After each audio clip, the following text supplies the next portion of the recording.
शिव जी का ये पवित्र महीना सावन चल रहा है और ऐसे अवसर में आज मारुति मंगलम से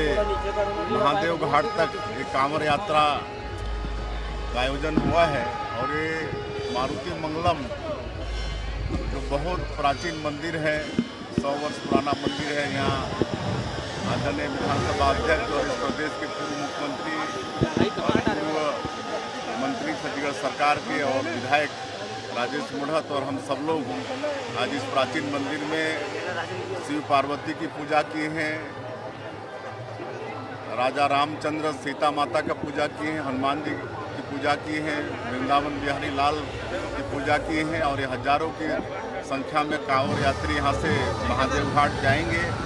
और भोले बाबा का पूजा अर्चना करेंगे और छत्तीसगढ़ की खुशहाली के लिए पूरे छत्तीसगढ़